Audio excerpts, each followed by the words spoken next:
Hi കൂട്ടുകാരെ, എല്ലാവരും സുഖമായിരിക്കാമെന്ന് വിചാരിക്കുന്നു. ഇന്ന് ഞാൻ നല്ല മധുരമുള്ളൊരു റെസിപ്പി ആയിട്ടാണ് കേട്ടോ വന്നിരിക്കുന്നത്. അപ്പോൾ വീഡിയോയിലേക്ക് കടക്കാം. ഇതിനായിട്ട് ഞാൻ 1.5 കപ്പ് ഗോതമ്പ് പൊടി എടുത്തിട്ടുണ്ട്. അതിലേക്ക് ഞാൻ കുറച്ച് ഉപ്പ് ഇട്ട് കൊടുക്കുന്നുണ്ട് കേട്ടോ. എന്നിട്ട് ഉപ്പ് എല്ലായിടത്തും എത്തുന്ന വിധത്തിലത് നന്നായിട്ടൊന്ന് മിക്സ് ചെയ്ത് കൊടുക്കുക.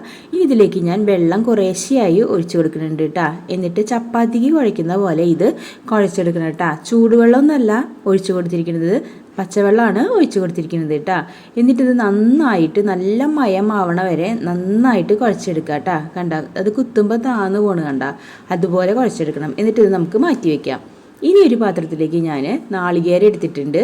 അതൊരു 1 കപ്പ് നാളികേരം എടുത്തിട്ടുണ്ട് കേട്ടോ. പിന്നെ ഒരു 1/4 ടീസ്പൂൺ ഏലക്കായപ്പൊടി എടുത്തിട്ടുണ്ട്. പിന്നെ 1 ടേബിൾ സ്പൂൺ നട്ട്സ് പൗഡർ എടുത്തിട്ടുണ്ട് കേട്ടോ. പിന്നെ 1/2 കപ്പ് ശർക്കര പൊടിച്ചതും എടുത്തിട്ടുണ്ട്.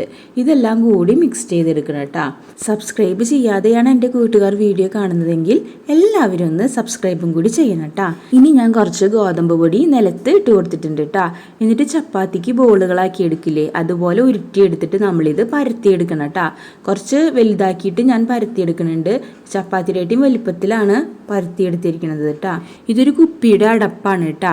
ഇത് വെച്ചിട്ട് ഇതിൻ്റെ അതേ ഷേപ്പിൽ ഞാനിത് കുഞ്ഞു കുഞ്ഞ ചപ്പാത്തി പോലെ ഞാനിത് മുറിച്ചെടുത്തിട്ടുണ്ട് കേട്ടോ. വേണ്ട, ചെറിയ ചെറിയ ചപ്പാത്തികൾ പോലെ ആക്കിയെടുത്തിട്ടുണ്ട്. ഇതിൻ്റെ നടുക്കിലേക്ക് നേരത്തെ തയ്യാറാക്കി വെച്ച ആ ശർക്കരയും നാളികേരും ഒക്കെ കൂടിയിട്ടുള്ള ആ മിക്സ് ഞാൻ എല്ലാറ്റിൻ്റെ നടുക്കിലേക്ക് ഇട്ട് കൊടുക്കുന്നുണ്ട് കേട്ടോ.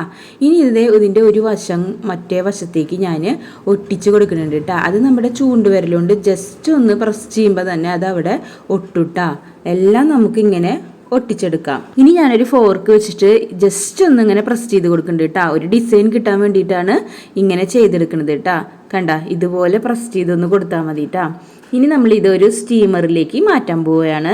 ഇപ്പോൾ ഇതേ ഒരു ചൂടായ സ്റ്റീമറിലേക്ക് ഞാനിത് വെച്ച് കൊടുക്കുന്നുണ്ട് കേട്ടോ. ഒരു 20 മിനിറ്റ് ലോ ഫ്ലെയിമിൽ നമുക്കിത് വേവിച്ചെടുക്കാം. ഇപ്പോൾ നമ്മുടെ നല്ല ടേസ്റ്റുള്ള പലഹാരം റെഡി ആയിട്ടുണ്ട് കേട്ടോ. കുട്ടികൾക്കൊക്കെ ഒരുപാട് ഇഷ്ടപ്പെടുന്ന പലഹാരമാണ് കേട്ടോ. അവർ സ്കൂളൊക്കെ വിട്ട് വരുമ്പോൾ കൊടുക്കാൻ പറ്റുന്ന ഒരു ഹെൽത്തി ആയ പലഹാരമാണ് കേട്ടോ. അപ്പോൾ ഒന്ന് ട്രൈ ചെയ്ത് നോക്കൂ കേട്ടോ. അപ്പോൾ മറ്റൊരു വീഡിയോയിലൂടെ വീണ്ടും കാണാം. ബൈ.